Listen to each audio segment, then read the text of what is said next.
Stop the presses, everybody. News has broken that Bobby Portis has been assigned to the D League. I don't even know. I don't even know if we should do a show today, Aaron. Wasn't he supposed to be freed last year? You would think that was going to happen. That was a thing.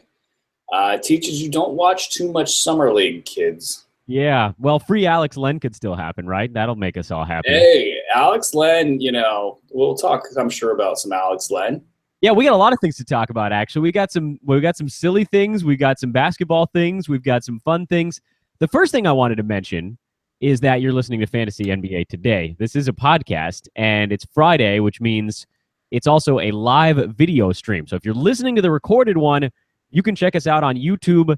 The channel is Hoop Ball Media. So follow that, subscribe. That way when we do these live shows, you can join us.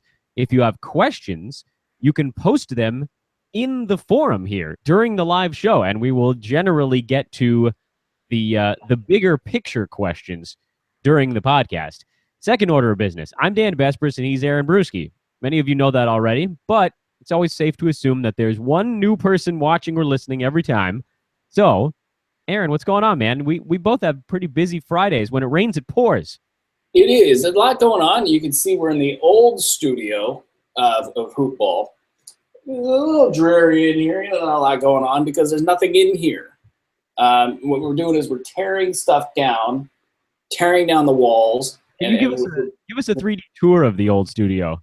It's a piece of work. I mean, if you look, you see, here's where we just ripped the whiteboard off. That was dumb. And then, there's still stuff around. There's like TVs and things, and it is what it is. You just take a sledgehammer to things and then ask questions later. That's right. Questions are for the weak. Third order of business. We hit 25 ratings, Aaron, which means that the picture of Dan as Don Nelson is now in the internet. It is, and congratulations on your inability to get a job in the future going forward. Well, you hired me, and I had a picture of the real Don Nelson as my profile shot. Yeah, but I'm weird, Dan, so I don't know if I would count on others to be as thrilled at seeing that as I was. Are you telling me I need to start my job search? Is that what this conversation is now? I'm not saying anything, but well, it was a good ride while it lasted. I almost made it to the All-Star break. Vegas had the line. Hey, you lasted longer than Rondo did. Yay! That's true. There was a prop bet. Who will be fired first, Dan Besbris or Rajon Rondo? And smart money came in on Rondo, but I bet Dan, and I'm hauling in a really, really nice underdog odds on me. Yeah, always bet on yourself. Always bet on yourself. You've seen the movie Dodgeball. I mean, it worked out for them. It can work out for you, too. Can I bring up another movie that I just watched while eating part of my lunch? Sure. It has nothing to do with anything we've talked about, but it's an older movie that I feel surprisingly has stood the test of time remarkably well, and that's Home Alone. That movie's still amazing. I can see that. I remember the last time I watched that maybe 10 years ago thinking that was a really high-quality movie that maybe I had glossed over in my Oscar rankings, but it did hold up. Another movie of the same ilk, Ed, starring Joey from Friends and a chimpanzee. I watched that the other night, and I was pleasantly surprised with the depth of character and acting, and Joey was okay as well. Is that was this weird stretch of time? Wasn't that the same monkey from Dunstan Checks In? I've not seen Dunstan check in, but what is Dunstan checking into? Is he checking into rehab? I think what's going on with Dunstan? Well, after doing a show, I would watch a movie about a monkey that goes to rehab. You can just sign me up. Take my money.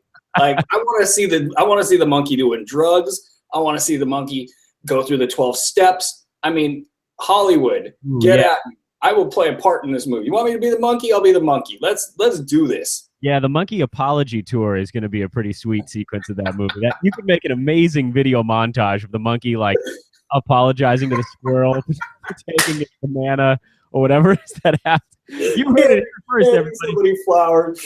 I'm sorry, I went into monkey rage and I broke everything in your house. I'm sorry, I'm a flower. Bruski, didn't you say you've got a buddy in Hollywood? Let's make this happen.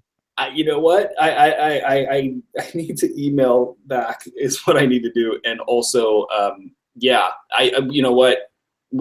I got connections. We're going to make this. But if we're going to do this, I want it to be a dramedy. You know, like I want it to be dramatic, but also funny. A family movie, if you will.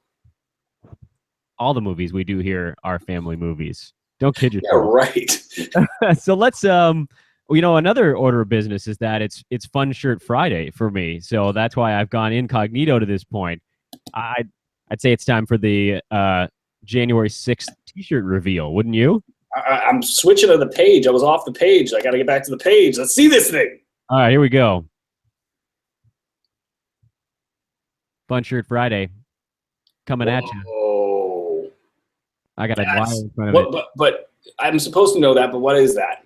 So that is Camp An Awana. That is the camp that the kids attend in the old Nickelodeon show Salute Your Shorts. Wow. Damn, Besbris. Holy moly. Yeah, I'm bringing the heat today. I got a good friend that's doing Nickelodeon shows right as we speak. He's an overweight fella, but he's funny. And you would not believe what kills in that show is he gets on one of those exercise balls and he's shirtless and he bounces up and down and the kids think that's hilarious. and then I said, Albert, what are you doing with your career, man? You know, you got to hold out for better jobs. I'm trying to figure out if, by the way, if the tweet went out properly that this show had started. I'm not sure that it did. I tweeted something. Oh, okay. So there's something going on. All right. Well, at least that would have been my fifth order of business. But no, let's talk reviews though, because I would really like, you know, I see some of these other shows. They got a lot more reviews than us, and it bugs me. You know, it really grinds my gears. What? Yeah, tell me. Yeah, why does that make you upset, Aaron? Tell us more. We need more than 25. We need like 125. I agree. I agree with that wholeheartedly. You know, all kidding aside, the one thing you can do for free when you've already paid for the premium, this is live. This is going out to the free audience. Oh, geez. Yeah, this is everybody. A lot more pressure on now. The one thing you can do for free to support this endeavor, where we're trying to bring you guys the best free and paid and everything in between content known to man, and really stand for something in this industry, stand for truth, stand for the customer, stand for the people that work for us, to really do something that's special out there, that's not some big corporation that's got no heart, no soul. You know, if you could support us by giving us a rating and a 5-star one at that. Yes, because anything less than that is actually sort of anti-support in this weird world where 5 is good, 0 is terrible, 1 is also terrible, 2 is still terrible, 3 is actually pretty terrible, and 4 is also terrible. Because 4, like I saw a couple, Josh Lloyd over at Red Rock, Locked On, he got like 500 reviews. I was like, dang, man, that's a lot of reviews. And they're almost all 5 stars. But then like a handful of people gave him 4 stars. And I was like, who are these people? Yeah. Like, you can't just give them the extra star. Yeah, it's really weird. People just, they need to do something. They need to be heard. Yelp is kind of weird that way too, where like you can actually kind of disregard. It's the opposite almost of podcast reviews, where with podcasts, you want everything to be a 5. Anything other than a 5 means the show is it's like grounds for lighting the whole thing on fire. With Yelp, I always throw out the 1 and the 5 because to me, those are either plants or lunatics. Like I never go to a restaurant. I'm just like, 5 stars. This is the greatest food I've ever eaten in my life. I will never cook for myself again. Nay, I will never eat again unless it's in this restaurant. I also don't give places 1 star unless it's like brutal. Like when I got a bleach rash staying in a hotel that didn't properly wash their sheets, that place got a 1 star. But most places it's like, you know what? I went here, I ate a meal, it was fine. The waiter was charming. Now I want to look up your Yelp reviews, dude. What's your Yelp handle? It's probably Dan Besbris. I feel like I just use my name for everything because I'm the only Dan Besbris on planet Earth.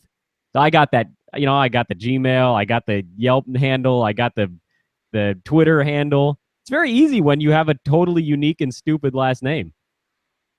I have the same thing going, and I understand that, and that's all great and all. But you know what? Let's talk some hoops, man. Let's do it, because you gotta go, I gotta go. We got a lot of stuff going on. Yeah, that's fair. That's hoopball. People are watching this to hear us talk about basketball, I reckon. Although it's easy to get sidetracked, and particularly easy for the two of us. When we had so little time that we didn't do this part of our show off air like usual, so now everybody has to listen to it. I just did the same thing with Kaz. We did 20 minutes of BS, and then from there it was basketball glory, breaking down the Paul Millsap trade and everything, or the will happen Paul Millsap trade. So wait a minute. Why don't we start with that then? What is the will happen Paul Millsap trade? Whose will happen? He's getting traded to the Bakersfield Blaze of the Pacific Baseball League. What are we going to do with him? We can't afford that contract. If you build it, he will. If you build it, they will come. If you put Paul Millsap out on the pitcher's mound, they will come. No, it's if I had to guess, I think he's going to land in Toronto. Just a pure, absolute guess, and that's reading the tea leaves. And part of this, I do my trade deadline review every year, and it's almost more an active media scrutiny than it is anything else, and getting to know, okay, well, is this guy, does he report on behalf of player agents? Does he report on behalf of certain players? Is he a team-only guy? And reading tea leaves, which, if you're a fantasy owner, you absolutely have to read the tea leaves. You have to try to figure out what's going on here, because now the Hawks are going to look a whole lot different without Paul Millsap. What's that going to do for a guy like Mike Muscala? Well, it's going to do a lot, unless you get a little bit worried that Mike Muscala hasn't done great without, Dwight Howard in the lineup. And I don't know why that's the case, but Dwight's going to stick around. They can't move him. The absence of Kyle Korver, which is the trade that actually happened yesterday, is basically all but done. That's going to open things up for Kent Bazemore. It's going to open things up for the rookies. I think DeAndre Bembry is probably the guy that you're looking at first there. Both actually have interesting stat sets, but I don't know that you're moving on them if we can't guarantee they can get 20 minutes per game, and we can't guarantee that they'd have value in 20 minutes per game. It's kind of hard to move on any of them in any sort of reasonably sized league. But what's going to be the style of this team? I mean, if you really take Paul Millsap out of there, they're going to have a hard time scoring. Do they become like, all Dennis Schroeder all day? What's Dwight Howard look like in that? Does he take an early exit this year? There's a lot that's going to happen with Atlanta. Is it Tabo time? Because he had been slowing just a tiny bit, but this really seems like it guarantees him 30 minutes a night. Yeah, I don't think you can. The only thing you can do with Tabo maybe is possibly sell high based on Tabo mania, in part generated by this website. But I don't know that there'll ever be Tabo mania. Like, it's just not going to happen. But I'm thinking he gets traded. I mean, he's not really a piece that you would want, to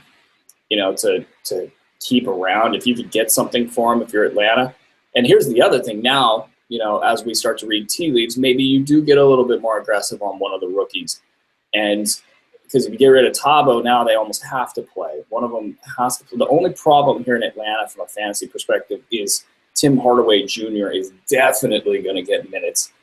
And he could go out there. He's kind of like Devin Booker. He could go out there and get 30 minutes a game and still barely crack late round value. And it's just a stat set thing. He doesn't get steals. He doesn't get blocks. He doesn't really do a whole lot. Having a fine season, it's not anything against him, but I do see him as a big piece of what they're doing going forward. Yeah, it feels like Tim Hardaway Jr. slots more into like a points league situation because, presumably you don't need the across-the-board production. If somebody just goes whole hog into scoring at a poor efficiency level, that would be enough in such a situation. But in a 9-cat or even an 8-cat league, you're hoping for something in the rebounds, assists, steals, or blocks department.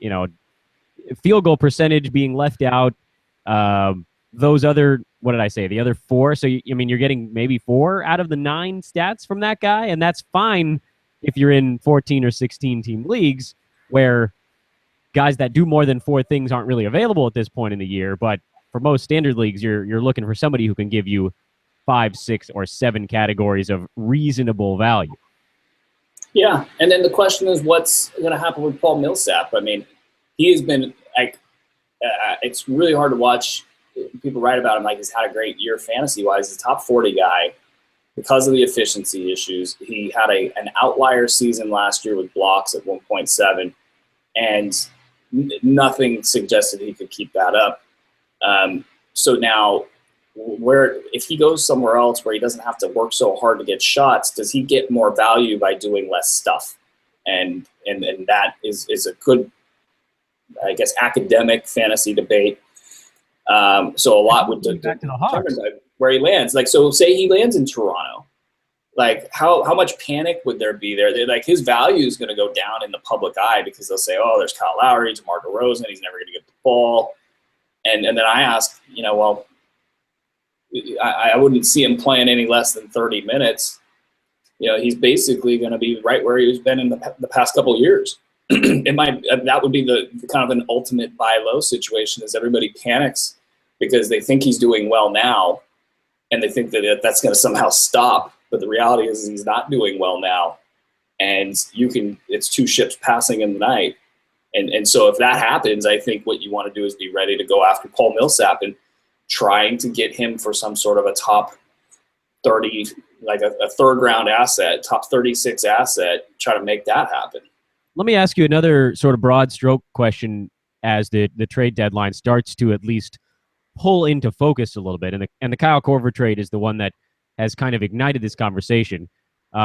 This is a 2-part deal. First, let's talk about the Korver side, because that's a deal that's now happened. This is something that is no longer tea leaves. This is tea. Somebody has brewed it and steeped it, and it's all but signed. Korver will be headed to the Cleveland Cavaliers. I don't know if we know yet exactly what's going back to the Atlanta Hawks, but presumably it'll be picks and young guys or expiring contracts or something of that sort. Does anything change for the players involved in this one? Mike Dunleavy, I kind of was curious the other day. I forget who was out, but it was like, okay, Mike Dunleavy's going to play. I think it was LeBron. And then he didn't play with the ankle. It makes you think that they didn't want him to play because he might be in a trade. But I don't think if he stays in Atlanta, I don't know that you're running out to pick him up. Keep an eye on him in that first game. And I mean in deep leagues. And in standard leagues, you're not worried about this at all. As far as Korver goes, I saw a lot of talk. Even our guys, were talking about his value increasing. I'm not quite sure that's going to happen. I think that there's going to be an efficiency increase. I think that he's definitely going to hit quite a few 3-pointers. But is it going to be enough to keep him on the floor and really change what he does? I think he might gain a round or 2 of value in this. If I had to bet, that's what I would bet. But there's just so much that goes into playing for the Cavs. He'll get more rest. He'll, he won't play as much. He will not, he'll take the J.R. Smith role, but J.R. is it's a different role. J.R.'s still handling the ball. He's still, he's relied upon to make plays, believe it or not, even though the numbers don't bear that out. I think with Korver, he will literally stand in the corner and make shots. And that gets dependent on how well the ball moves and kind of how the game flow is. And teams might even sell out on him and just not come off him, because they go, this guy's standing with 2 feet set in the corner. We'd rather have you get a layup than let you hit 60, 70% from the corner 3 on a 3-point shot. So I think a round or 2 of value on Korver is something I would bet on, but I'm not going to bet the house on it. So then this leads me to my next question, which is, again, sort of more of a bigger picture deal. With the trade deadline starting to come up, my inclination as a finicky fantasy owner is to actually try to make, perhaps even slightly lopsided against myself, 2-for-1 or 3-for-2 trades to clear out a roster spot so that I can be really liberal with moves near the trade deadline. When you think someone might become a thing, you want to have a spot ready to just grab them and not have to worry about who you're dropping. Am I being weird? Am I sort of alone in that strategy of basically just being willing to take a hit to open up a roster spot? Now, it's not going to be like I'm just going to get rid of somebody, but if I can make a 2-for-1 where, maybe the math isn't perfect, maybe I am getting the shorter end of the stick, but I still end up with the best player, that's something I'm willing to do because I like to be able to go grab guys. You are coming off as a bleeding heart liberal with your Cal Berkeley background, and you're acting like you're the San Antonio Spurs, Dan. Like you're going to keep a roster spot open so you could go grab somebody. You just never know. Because you don't want to have to worry about the contract and the things like that. Yeah, well, I mean, like right now, I'm in my shallow league, which I think is maybe the best one to talk about for this type of scenario. My first guy to drop would probably be Tyreek Evans or Nerlens Noel, kind of stash guys right now. Mm-hmm. I don't really want to drop those guys. I'd rather. I mean, I've had Noel since day one, so who are you gonna try to get rid of? Because it sounds like you want to consolidate your depth into a better asset. Yeah, so that is the plan. I don't have any actual names lined up, but am I alone in this strategy? Is this something that I'm doing that nobody else is?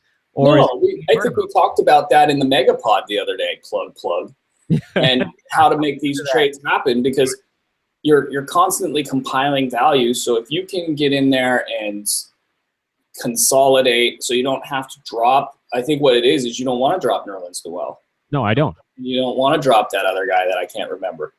Tyreek Evans, who's one of your favorites. Actually, you know what? Reek went out there and he's a per minute guy, so you gotta just see how far he's gonna go. And I think this is the month that they're gonna showcase him. So it's great if you're stashing him, and the minute he has that big game, you want to move him. Yeah. I think you're correct in approaching it like that. I would say this though: if you can't make it happen, what are you gonna do? You're gonna drop him. You got to keep a full roster, I guess. Yeah. So if in the meantime you do consolidate and you find yourself with a streamer spot, or you could take a different risk, or put your chips down on a different player, that's all good and fine. And this is the time to do it. And I think that the trade deadline might actually be before the trade deadline this year. To me, it seems like maybe GMs are getting smart and realizing that if you wait all the way to the last second, you could be left without a dance partner. And that's, in the case of Atlanta, what I like about what they've done is it feels like they've set the market and they've said to teams, this is what we're going to do. If you want in on Paul Millsap, you got to be in now because we're going to make a deal. Otherwise, I don't think that you upset the apple cart, or whatever the saying is, with, okay, Paul Millsap's on the market. He's talking to a lot of teams. Okay, what's going to happen in the next month with your team if that doesn't go through? We're a little bit close to the deadline, but it's actually like 8 weeks away. Are you want to piss off the few fans that you have in Atlanta? And nothing against the Atlanta fans. It's just that they can't get to the arena because downtown's got too much traffic. But, you're already trying to get people into the building. Do you want 8 weeks of is he not going to be traded? I don't think so. I think that they've put this out there, and really they're telling Toronto, come on, you want to compete with the Cavs. You're not going to get this guy for cheap. Let's make a deal now. Let's get it over with. Or we're going to float that the Kings are after him, which, come on. I mean, do the Kings have anything to trade Atlanta that's worthwhile? No. Could the Kings use Thabo Cephalosha? Absolutely. But you make this market, you set it. Kind of like if I want to trade a player, if you want to go make this deal happen, Dan, you go get 3 owners that are listening and you say, this deal is going down on Monday. Make me your best offer. I promise you. And if I don't do this, never trust me again. I'm trading them on Monday. Make your best offers, guys, and see what you get. And I think you get more that way than you do with the wait till the trade deadline day, and then you're still stuck with Al Jefferson at the end of it. Sorry, Big Al. Poor Big Al. Let's talk about some of the big stories of the night, actually, because we've got a lot of things going on in the NBA. For one, Aaron, we're on this weird stretch of about 2.5 weeks where there's 7 or 8 games every single day.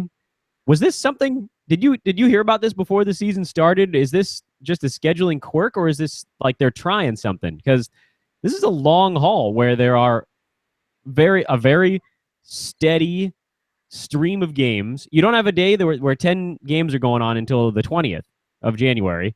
And you don't have any of these like 2 or 3 game days either between now and then. What did you know this was going to happen? I didn't.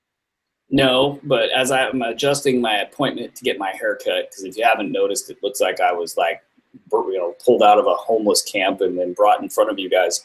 Excuse me, I was the one with homeless scalp, if you recall. Yeah, but I don't think you do it quite like I do it. So I think I need to make you all wait while I make sure that my time for my hair appointment is okay. Oh, man. So vain, that Bruski. Yeah. I did not know at the beginning of the year, no. But I do suspect it has something to do with the NFL playoffs, which are this week, I think. That's how disconnected I am from football. Yeah, I don't know. But that keeps, because I think Saturday there's all-day games, and then Sunday there's all-day games. So trying to get these games in during the week. I haven't looked at the weekend schedule, but I imagine it's pretty light. And, yeah, it's been interesting because Wednesday was actually quieter than Tuesday and Thursday, and that never happened. So a lot with player safeties taking place. I think that they're trying to get less back-to-backs. I think NBA has more negotiating power within the various arenas that are around the United States. And so that has created more balance in the schedule. So there's less, I think the impact on daily leagues, meaning not DFS, but just regular old daily leagues is, something that is just a footnote that folks should look at. Like, you're not getting more quality games out of your big studs on Thursdays because they play on TNT. You're just getting more of a balanced schedule. So looking at some of the storylines from the games yesterday, there's almost a story.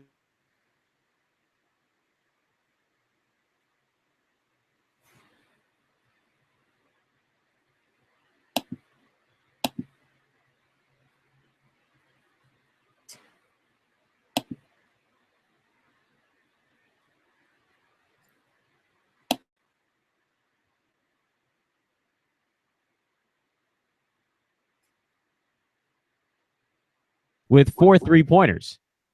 What say you of your good friend Justin R. Hamilton? What's so great? You cut out. I didn't hear anything at the end but Justin Hamilton, and that's awesome. You know what? We will find out a couple weeks from now what happened during this down streak, and then maybe we'll glean some information on it. Maybe it truly was a mental struggle and he couldn't hit the broadside of the barn, so they didn't play him. But there was rebounding issues. His steals and blocks were down. Like, everything kind of fell apart for him. So I don't think that I'm still not sold that there wasn't some sort of a concussion or migraine related issue, and that really, really did throw him off. With a player that's not a name brand player, probably won't get figured out. But the fact that he's productive doesn't shock me. And so the minute that he does it again, I think you just go back and you slice those 4 weeks that he was terrible out, and then you get right back on it. Because, again, they got nothing to play for. Brooke Lopez, the minute he tweaks something, they're like, you're out. We're not risking nothing. And then there's the prospect of a really big trade, but, haven't heard anything on that. So, just injury risk is really what you're looking at. Couple of angles in the Utah-Toronto game, too, that I thought were storylines worth talking about. Derrick Favors is finally getting back up into the high 20s in minutes, but I believe we also saw a report that said he's going to be dealing with this knee thing all season. So does that, to some degree, temper the excitement about his minutes increasing? Have we hit the top of his bell curve? I don't think so. I mean, I didn't personally think he's clear of the knee issues at all. And I don't think he'll be clear of the knee issues for the rest of his career. I mean, from a dynasty perspective, this is a quickly depreciating stock. And yes, I've been wrong on that a couple times. I thought Chris Paul was done at one point. I thought Andre Iguodala was done at one point. There's been advances in knee treatments that have kind of made it not as big of a deal to have these cartilage-based issues. Look at Eric Gordon. He's been able to get back on track. He looked like a lost cause. Maybe there's something to that, but it's harder when you're bigger, you have more weight to carry around. I don't think that he's going to have quite the easy time that those guys had getting back. And so, yeah, I think that as far as this year goes, I'm not looking at him any differently based on that report. I think, if anything, that's probably making him more acquirable. And at the same time, he's getting back on track. So I think if you bought low in that scenario somebody presented to me, I think we were either on a premium chat or maybe here, it was a buy low opportunity, and so far the buy lows are winning. On the Toronto side, we already talked about the possibility that they trade for a Paul Millsap. Giannis Valanciunas finally had a good ball game. Bebe Nogueira just continues to sort of quietly do the same thing every single night. And Jared Sullinger starting to get closer to coming back. Patrick Patterson's been out. How do you sort out the big man situation with Toronto right now when there are so many moving pieces?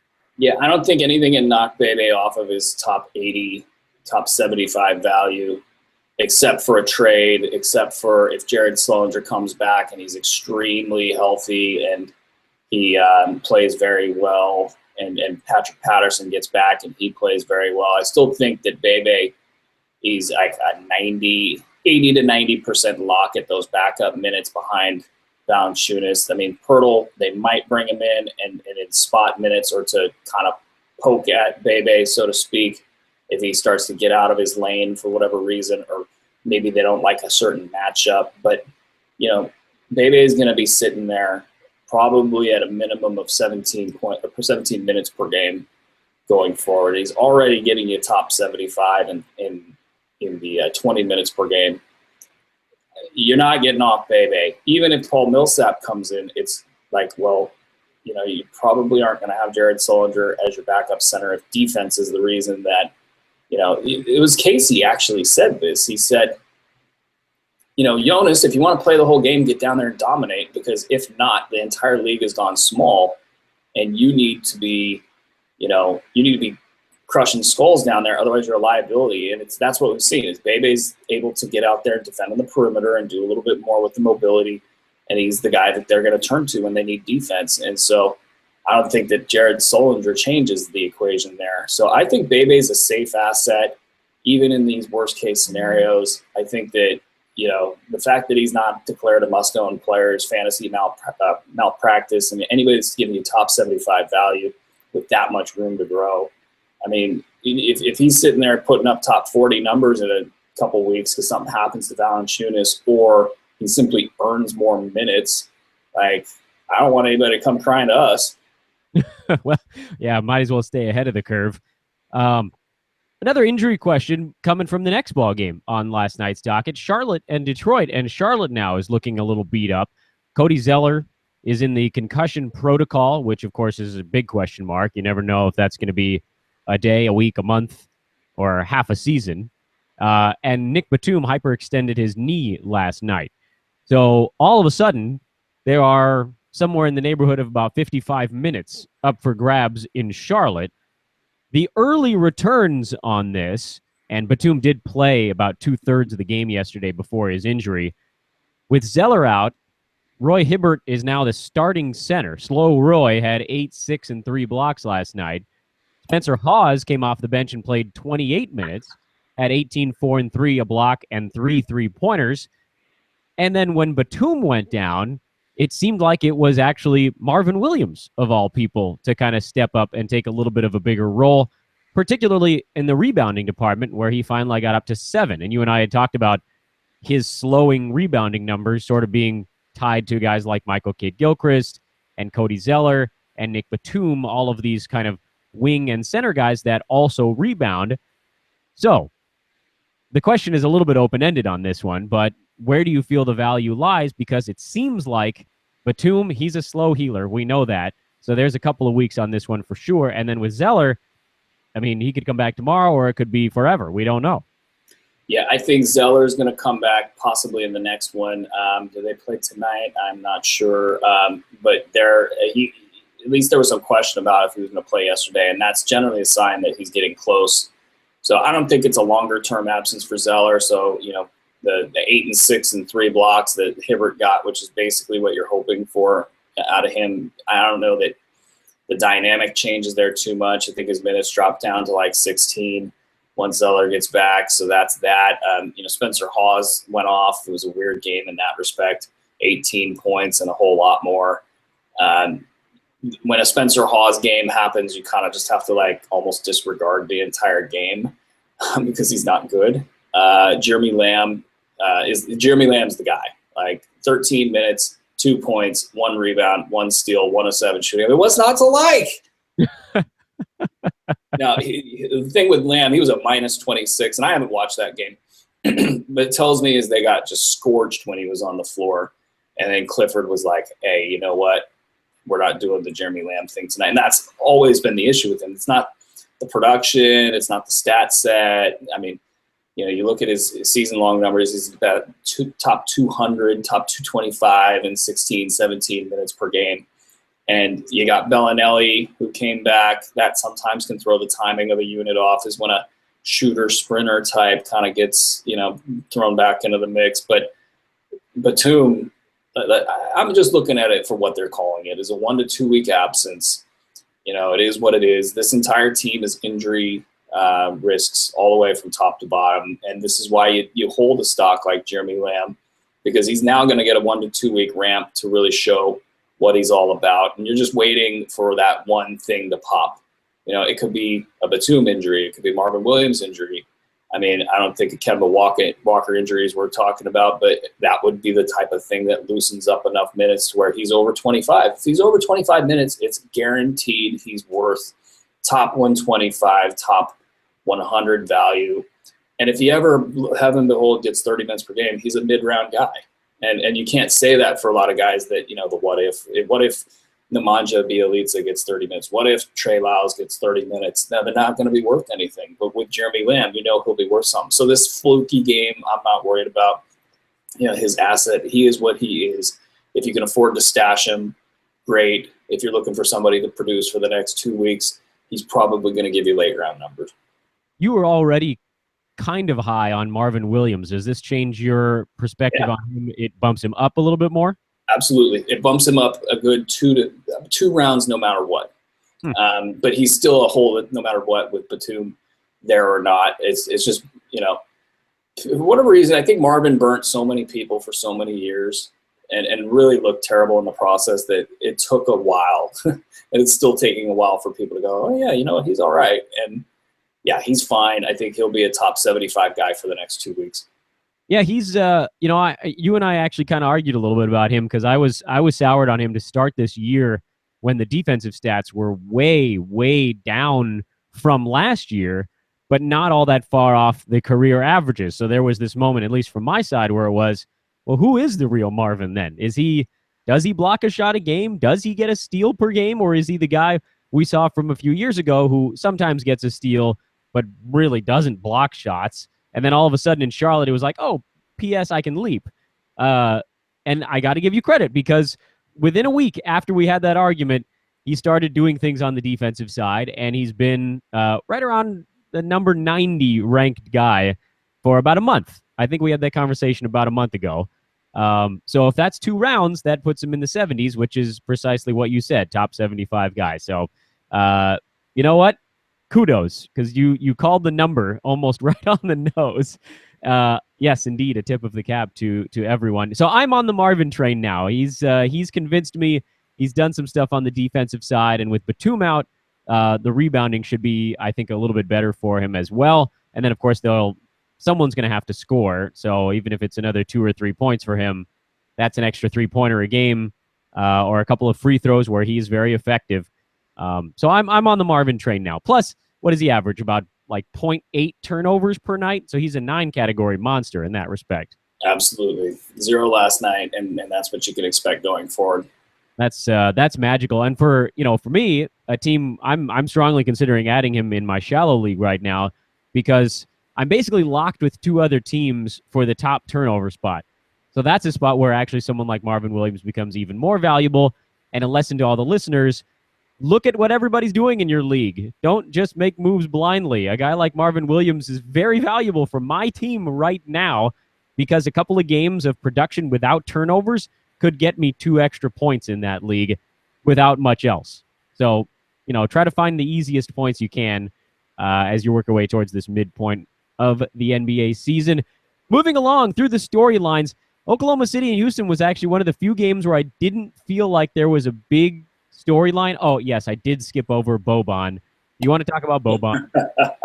Who doesn't want to talk about Boban? He's the man, and he's just a stat machine if he ever gets consistent minutes. But he won't, though. Will he? I mean, he's no, he's not. But I'm just saying if he did. He's the woolly mammoth. The body parts are too large for the body that they're stuffed in. If they ran him out there for 20 minutes a night, I think his limbs would fall off. Well, and they know they're out of the Aaron Baines business, and that'll be a little interesting to see if they can actually get anything for Baines at the deadline. So they're, why put mileage on him if you got Baines and you're just going to move on? Yeah, fair enough. We talked about Atlanta at some length already on this show, so I'm not going to double back on the same team, but they played a Pelicans team where we are starting to see a little bit of a changing of the guard there.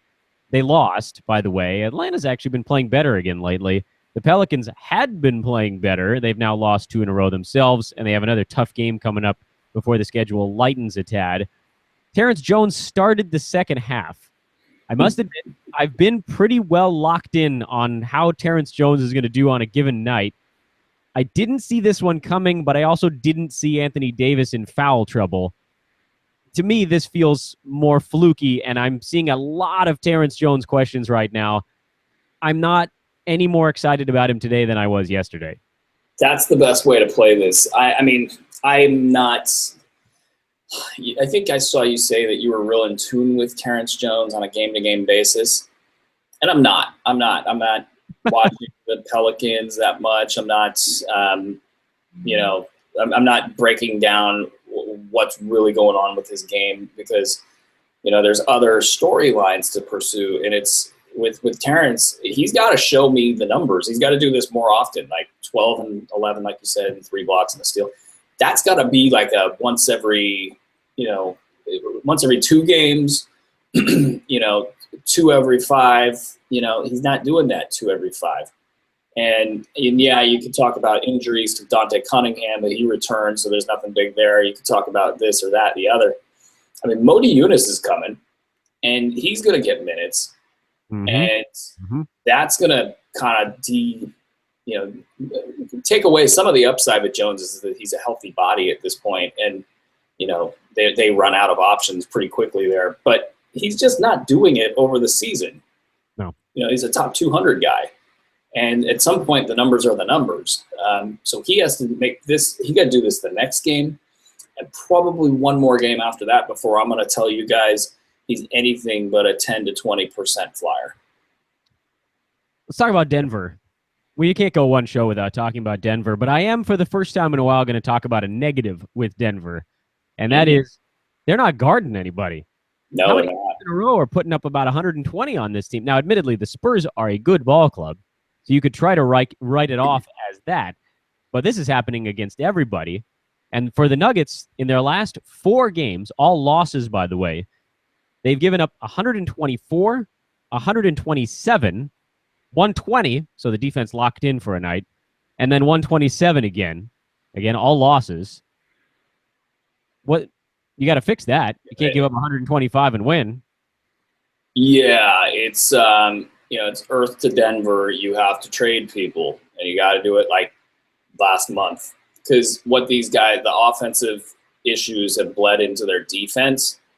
And on offense, what's happened is you've got this young player named Nikola Jokic who's really, really good.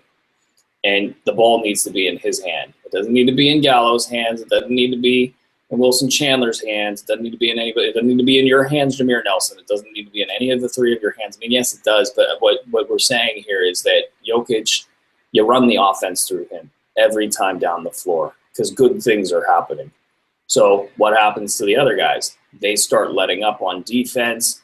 They're just frustrated. And they've got a game plan where they're trying to shut off penetration right now, and it's just not working. And the reason why it's not working is these guys, they need to fight through screens better. They need to fight over the top of screens better. They need to, if they're going to go under then they need to make it count. And it's just not working. And they're ad-libbing out there. And Michael Malone has basically been dealing with some version of a frustrated veteran all year long. And he's about as much of a player's coach as you can find out there. But these are the pitfalls of having too many players. There's not enough minutes to go around, and they got to make a trade. And the second they do that, I promise you this, the second that they trade 1 to 2 of these guys, everything will tighten up. And everybody will be like, oh, my goodness, what happened in Denver? They really turned it around. It's addition by subtraction. So that's what's going on there. And then finally, Al-Farouq Aminu finally showed up on the radar. He had been hovering just above sea level for most of the season to this point. He had 7 points, 11 rebounds, 4 assists, 2 steals, and 1 block last night with a 3-pointer. He still only made 3 out of 8 shots on the evening, but of course he rarely takes all that many, so it doesn't drag you down quite the way a 6 for 16 would, or a 9 for, what am I getting, 24? I think that's the same percentage there. Why are you describing Devin Booker's stat lines, Dan? Yeah. Well, I'm just saying that Aminu hurts you less in some spots. I've been a huge Aminu fan. I've talked about him many times on this podcast, but it just didn't seem like he was engaged. This is only one game, but he looked like he cared, and he has now actually for 2 games in a row. So he's on my radar. Is he on yours? He's on the radar, but you speak about engaged. It was a TNT game on Thursday night with your team leader coming back, and a ton of focus on this squad. I mean, even George Karl, of all people, is weighing in. Thank goodness. Trailblazers. And what has happened, though, is you see when you have Damian Lillard and CJ McCollum out there, you have guys that watch them just shoot, and so they don't get touches, and therefore they're not active. And Aminu and all of them, frankly, have been down, and their energy's been down. So, Aminu, they get a little jolt with Lillard coming back and it being on a national stage, and just start to see what Aminu's capable of.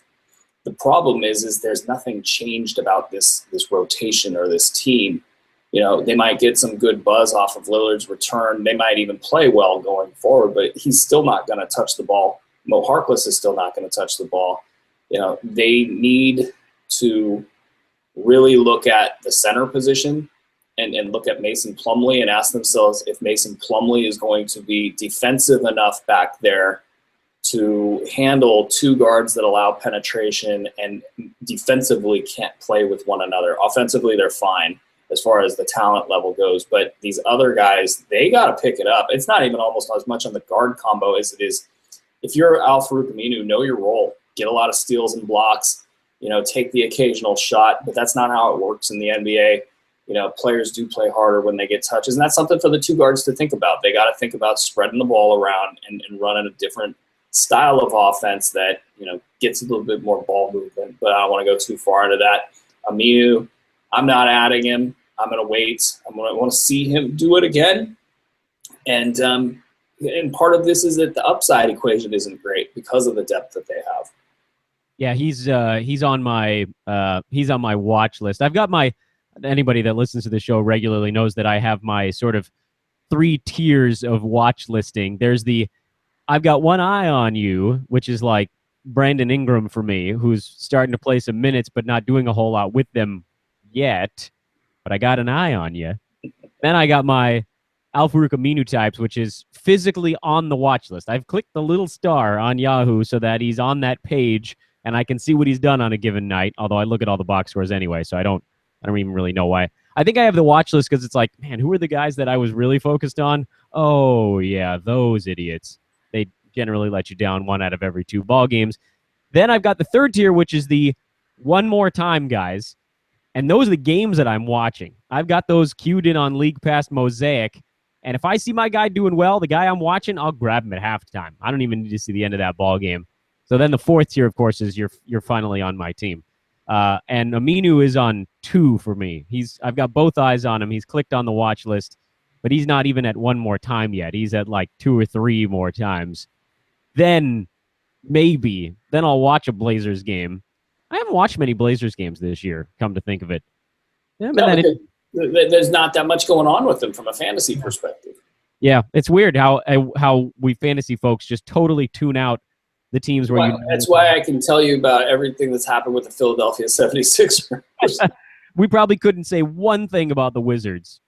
It's hard. Everybody in America watches Cleveland, and like I'm pretty sure all fantasy folks are like, "What's going on with Cleveland?" Yeah, no, don't care. We don't care. There's 3 guys out there that are doing anything. So anyway, that's my my watch list scale for those that hadn't heard it before. All right, Bruski, some lightning round questions from the chat room. You ready? Let's do it. Let's get fired up. The seat is good and warm under Aaron. We've got about 10 minutes to answer your broad stroke questions. We talked about this before. If you have ultra specific questions about a trade going down in your league or whatever it might be, take those to the forum or the premium chats. I'm going to try to focus this one on questions that impact multiple people. Even if it's just 2 of you, we'll get to those. But the ones that are really, really specific, we'll probably jump over those. So apologies in advance. And we'll start at the top and work our way down. Mike Wen says, first off, I would like to say, love the content at Hoopball. Thanks, Mike. We're trying. His question is, should the Raps go all out for Millsap, and do you think Norman Powell becomes a good stash? So we've talked about the Millsap side of that. Your thoughts on Norman Powell? It becomes a good stash in the sense of what? That he's sent out in a trade? Yeah, I think so. I think that was... Yeah. Maybe. I mean, it's not I hadn't really gone that far down the rabbit hole, but I think that's where you start to head with these deals. And yeah, I mean, I had Norman Powell in the top 150 based on his stat set at about 25 minutes per game. If he landed in a place like Atlanta, I think they'd definitely use him. And so that would be pretty good for him. I think he could play 30 minutes per game in a situation like that, no problem. Now, what are you really talking about doing with that? I mean, you're really looking at like a 10% chance that he works out. And so if you do that, just know that you got to almost like catch lightning in a bottle with that. When's the trade going to happen? You know, are you going to be able to make it through like 4 successive days where there's no trade yet and then not move on to the next thing? So just know that it might be a lightning in a bottle situation. As far as should Toronto go all out? Absolutely. You're not going to get another crack at a title, you know, for a very long time. Like the whole Kyle Lowry thing, and then just the whole makeup of your team. How long is Jonas Valanciunas going to be upright? You know, when you got a shot to take a shot, go take a shot. Your backcourt learned a lot last year in the playoffs, and they came to play this year. So I think you guys have the makings. And then what you also want to go out there and do is try to find a LeBron slower downer guy, because Patrick Patterson ain't that. DeMar Carroll ain't that. And I don't think you have anybody on the roster really that profile. Maybe Terrence Ross. I mean, maybe Bruno. Can Bruno come in? Is he 2 years away from being a LeBron slower downer? I don't know. I doubt it. And I doubt it on Terrence Ross. Can Ruben Patterson come out of retirement? Ha! Thank you. Thank you. Well. No. Oh, no. Chong says he is a huge fan of your use of the TV bracket behind you. You mean this one over here? Yeah, he says he really likes that you're using it as a clothes hanger. Yeah, when we have investor meetings, I got to put that thing. You see the shirt that's there?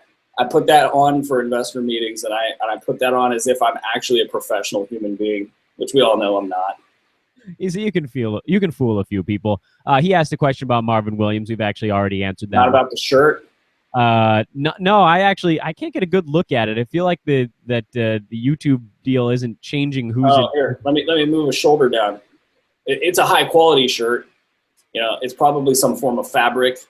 Oh, there we go. I see it now. Probably not really fit me. It doesn't fit me that well. It probably is a little too baggy because, you know, the way I roll is I'm real skinny, except when you get to the belly region. It's. Oh, man. So the next question coming from the chat room, Chris Penfield says, or excuse me, yes, that is Chris Penfield says, still buying Kent Bazemore's upside. Specifically, please rank the following gentlemen in terms of the rest of season outlook. Aaron, you know that I'm actually I'm hating on Baze these days, so I'm going to let you. Hating on Baze. I'm like the only one that's holding out.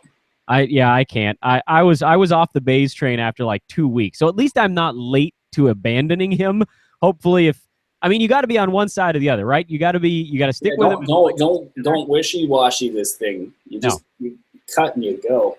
Yeah, I was off the Baze thing after about 2 weeks where it just looked like no one in Atlanta was going to see minutes on the wing. Anyway, the names here that we're looking at are Baze, our good buddy Ol Marvin, Terrence Ross, and Michael Carter Williams. It's going to be tough to do this in 20 seconds. So Yeah, I got you. No, I watch this. Marvin, Baze, and then the other two are Ross. Yeah, I mean, they're decent assets, but no, it's about Baze and it's about Marvin. Baze has the upside. I'll just put it that way. And just a general discussion on Baze. It's been rough for him, and I think that he will get better. I mean, think back to the Lakers when he had his little tear there when they were playing garbage ball. You know, as the game kind of junks up and he can just be an athlete and go do stuff, I think that's going to help him out.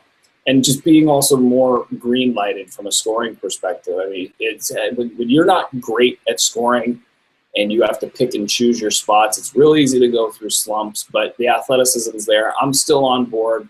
I'd say he's got a little bit more upside than Marvin, but Marvin's a little bit more solid, so I'm going to go Marvin then Baze. Is it time to move CP3? Asks our good friend David Rumpler. I mean, you better get something great in return. I don't think it's time to move. I don't think he's like a toxic asset. I think, if anything, they're going for the gusto. You might see some rest issues down the stretch, but as you see, like, they have an old school mentality there. They let him go out and try to, wreck his hamstring again.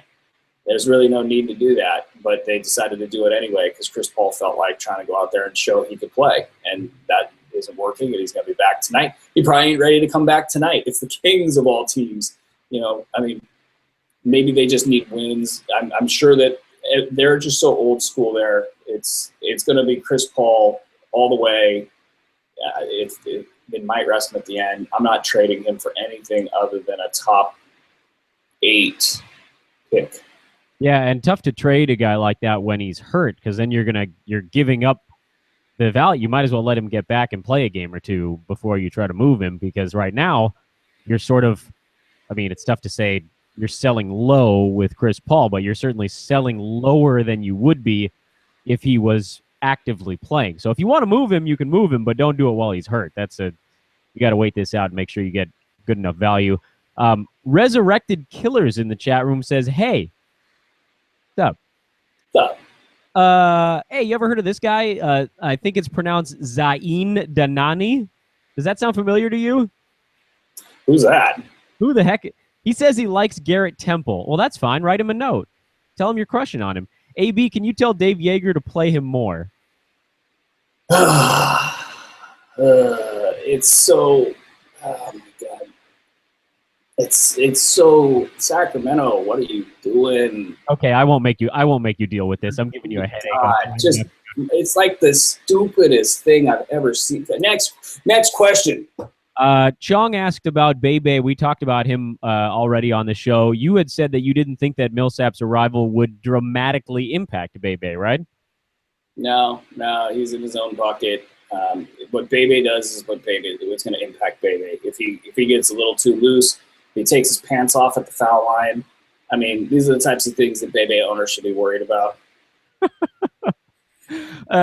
Scott Douglas says Mike Dunleavy and Mo Williams contracts went to Atlanta, by the way. So excellent. Yeah, I didn't know what was on its way to the Hawks in that trade earlier in the show. Shane Mann, he says just swapped out John Henson for Terrence Jones. Oh boy. Can I have you answer the question? I know what the question is. I don't know what the question is. What's the answer though? The question is this a good move? And I don't much care for this move. I know that Henson's had some slower nights lately, but I mean, you got to treat him a little bit like a stash who's playing sometimes, because if Greg Monroe gets moved, John Henson becomes a mega beast, the likes of which Terrence Jones could never fathom. Terrence Jones is probably going to do more for you over the next week. But again, as we approach the trade deadline, I think you're going to want to be holding on to Henson just in case, because there's even if it's a 30 to 40% chance that Monroe gets moved, I mean, that clears the way for John Henson to just rule the roost out there. They don't want to play Miles Plumlee. He's terrible. Yeah, you go easy on Miles Plumlee, sir. Okay, fine. We did apply for try to acquire all of the Plumleys on yesterday's mega podcast. So Aaron's collecting Plumleys right now. Well, and then it was like Gronkowski's, and then it was basically any set of threes that we could get our hands on. The Collinses were coming out of retirement. I think. What was the other guy? Once they said John Henson, I just kind of cracked up. What was the other? Terrence Jones was the other half of that one. Yeah. Let's just say, because they're both profiled similarly in 9-cat leagues, because Terrence Ross is just like Marvin Williams. I mean, it's under a turnover a game, I believe. And there's this idea of the, with Patterson's knee injury that Terrence Jones, not Terrence Ross. Oh, Terrence Jones. Oh, yeah. There, I guess you're hoping for an Anthony Davis injury. Davis has actually looked a little bit more hardy this year, knocking on wood, of course, since I did just trade for him in a league. You executed the deal. I did it. Yeah, I went through it. Once you talked like you were convinced, I wasn't even going to try to talk you out of it. I was like, he's done. Yeah, I'm in, man. I'm in. I'm shaking it up. Anthony Davis and Avery Bradley for Jimmy Butler and Nikola Jokic. That was where that one went. You got balls, sir. You got balls. Those are big stones on that one. But I'm first in the league in free throw percentage, so I can afford to give up maybe 1 or 2 points there. Jimmy Butler's been carrying me. You yourself said he's about 7% above his career average, which he may stay there, but he also may fade a little bit. Mm-hmm. And I've got assists for days, son. So to get Bradley and Davis, I think I just turned about 1.8 combined steals into about 3.5, and I turned about half a block into about 3. So I feel pretty good with where I went on the defensive side. You know what? I love the move that you make because it's aggressive, and that's what this is all about. Is if you wait for somebody to tell you like, oh yeah, such and such is a great pickup because we've seen it for 5 straight games. No, you had to get it at the beginning. You have to take risks, and these are the moves that win championships. So I applaud you for that.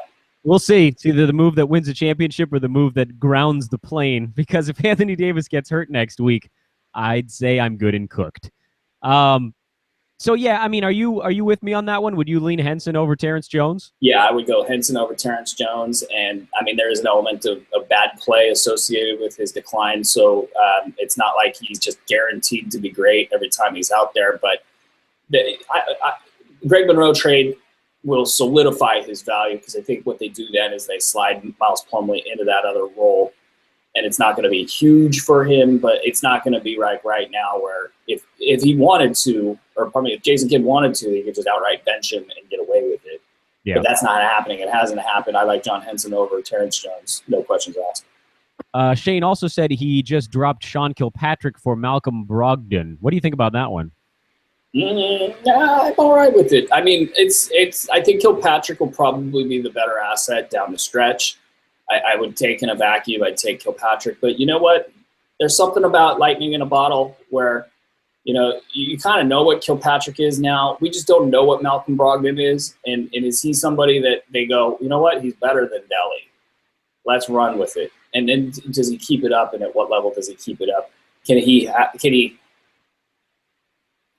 I don't think it's out of the realm of possibility that he does better than Kilpatrick from today to the rest of the season. So I'm all right with it. I think it's more of a coin flip, but I would take the Kilpatrick side at this stage. Is Markieff Morris still worth a roster spot? This would actually be a question about reality basketball, too. Why are you so down on Markieff? I don't like Markieff Morris. I don't like his shtick. Well, this is an interesting question. Like Marcus Morris is the guy that I think that, if you're Toronto, you should try to get your hands on. And they're not looking at that because they think that they're, in the mix of the playoffs. But like as a LeBron slower, he did pretty good in the playoffs last year. So I guess if we're talking Morris's, I'll get my commentary in there. But the Markieff side of what's going on, I just don't see a lot of threat to his role in Washington. So he can be crappy for stretches and then turn around and be just fine. I think he's a top 100 guy. I think that's going to be kind of what it is, and nothing's really going to change that. Bebe or John Henson the rest of this year? Oh, it's Bebe. You do love yourself. Yeah. We might differ on this. No, I actually think I'm with you on that one. There's a consistency factor to it where, Bebe's not hurting you in some of the spots where Henson Remember Hassan Whiteside? I will never forget. Like, I had 3 decent or solid even bigs, and I was like, I don't need another big. But I was looking at Hassan and going, that guy's got a great stat set. Like, that's going to, if he gets 25 minutes per game, he could be worth a lot. And then he goes and he just gets the starting job, and he's a first-round asset the rest of the way. That's how I look at Bebe. TJ Warren. We've talked about him before. I feel like we're going to do a little rehashing here. Oh, yeah. Spot where you and I agree quite a bit. TJ Warren, stat set. He fooled a lot of people with that first month of the year, but he's just not that guy. He's a points guy, and that's about it, right?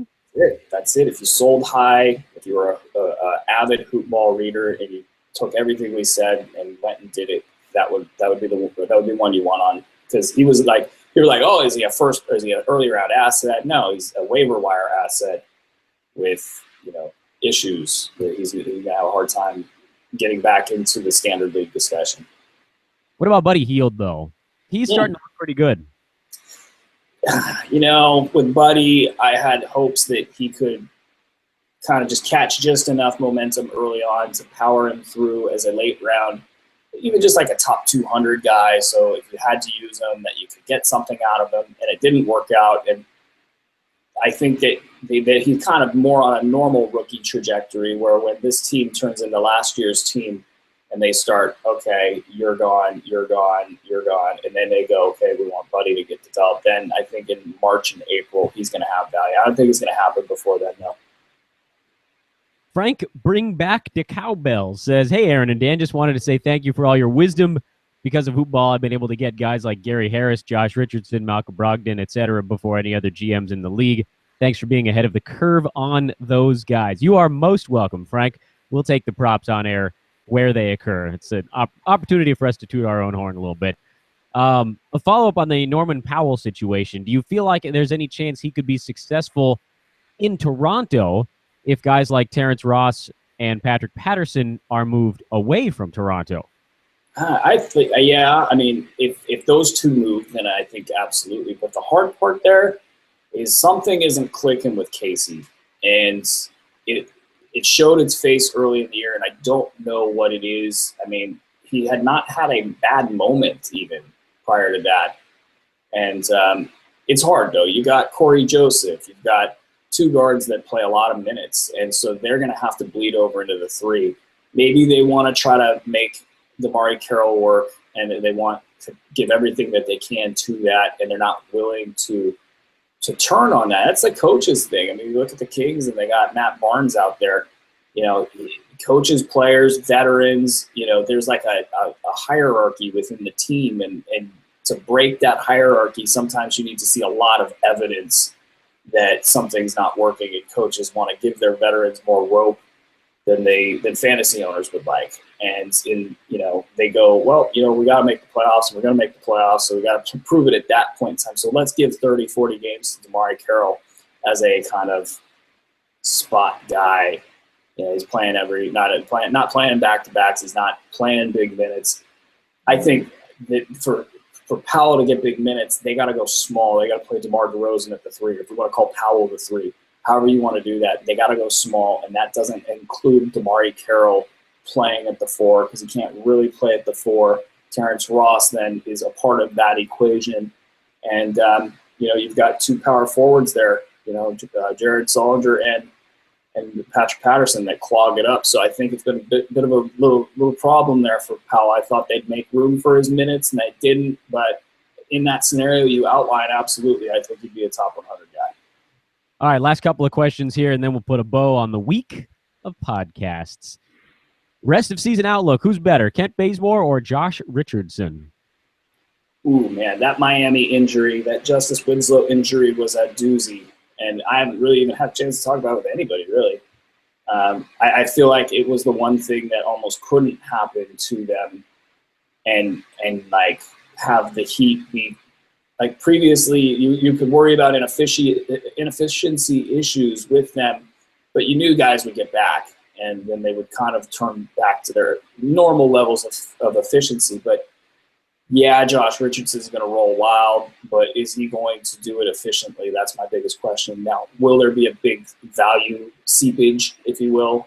You know, he takes so many shots that he then knocks his own legs out from underneath it, even though he gets more assists. He gets a little bit more rebounds. Does defensive numbers suffer because he's doing more on offense? These are the questions I have. And it's kind of across the board. Like, Tyler Johnson's having one hell of a season, so I don't know if we got to worry about him. You know, Richardson's shown a little bit of slippage with his efficiency, but he's been pretty good since getting a little bit more healthy, and he's definitely going to be ranked above Bazemore. I tried to talk myself out of it there for a second, but he's definitely going to be ranked higher than Bazemore. Yeah, you don't have to love Bazemore that much. This same person, Patrick Lowe, noted that he actually sold high on TJ Warren way back early in the year and got Nikola Jokic in. Whoa! Yes. That is what's your favorite word, Aaron? I'm gonna let you hashtag this one. Pillage. That is a pillage. That fires me up, dude. I am fired up. That's what I wanted to hear. I was a little bit down. I haven't eaten yet today. You know, I got this office here. I gotta clear out. I am fired up. That is great. Well, but like your skin and bones, you got to put something on. You got to. Why are they not feeding you, baby? You know what? My lovely wife, she has not been feeling well, so there was no leftovers from last night. You're just a lost cause, aren't you? I am. I need some help, man. I need some food. I need a haircut. Someone's got to Uber Eats this man a microwave burrito stat, like right to his door. They have them pre-microwave that bad boy. You know what it also is? I can't have the burrito because I'm back on plan. I'm not eating carbs and sugar and all that stuff. All right, open the burrito up and just pour the contents out on a plate. We're in day. Well, all it is meat that I get to eat. So it's none of that stuff. None of the beans, the rice, nothing matters. Beans is protein too. Nope. I think. I don't know. Can't do it. I'm not a nutritionist. The first day is the worst. Second day is pretty bad. Third day is okay. But I just, I need some food. Yeah, we got to get you fed. All right, fine. Last question then, and then you're out of here. Do you think Nerlens Noel or Jahlil Okafor is more likely to be traded?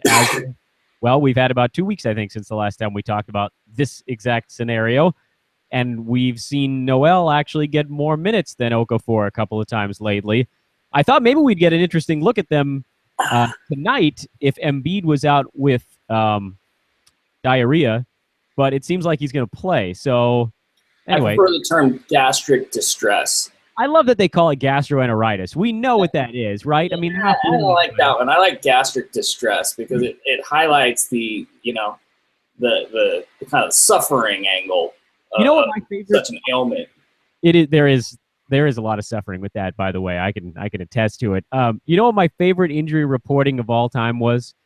I think it was 2002, and Glenn Robinson was out because he had, I think they called it like an unhappy elbow or something like that. There was no real legitimate name given to it. It wasn't sore. It wasn't irritated. It was just like Glenn Robinson is not happy with his own elbow.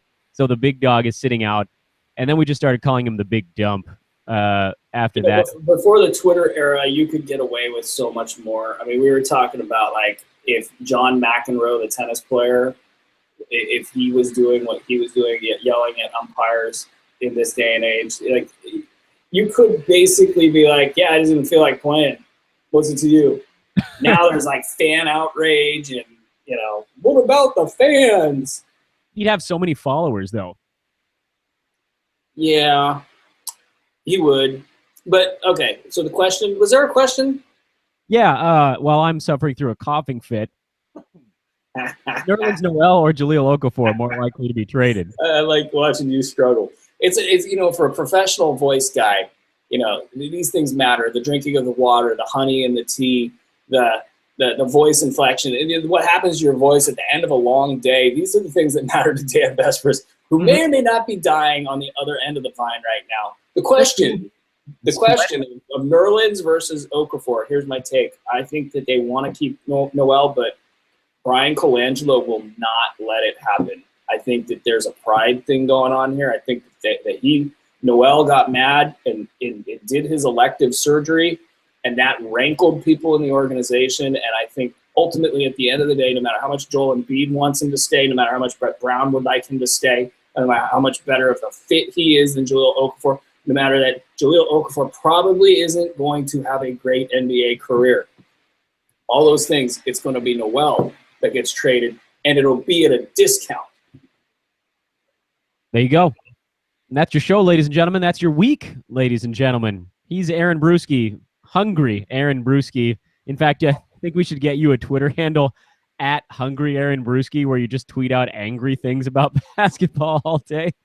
I am at Dan Besbris, sweating and coughing over here as we make it to the conclusion of another week.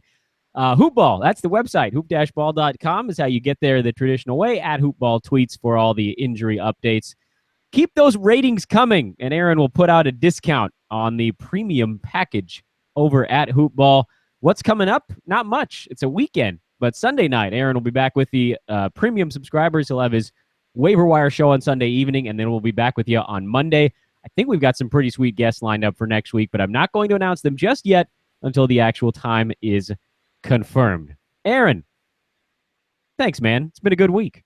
Yeah, it has. Thank you, sir. Have a great weekend, and try to get some rest, eh? Yeah, it's not happening. Enjoy your lunch or dinner, or whatever you want to call it at this time of day. I guess it might be different for those of you listening to the show after the fact. For those of you listening to the recording, come join us live next week on YouTube. For those of you watching us live, listen to the other shows via recording by subscribing to Fantasy NBA Today on your mobile device. He's Aaron. I'm Dan. We'll talk to you later.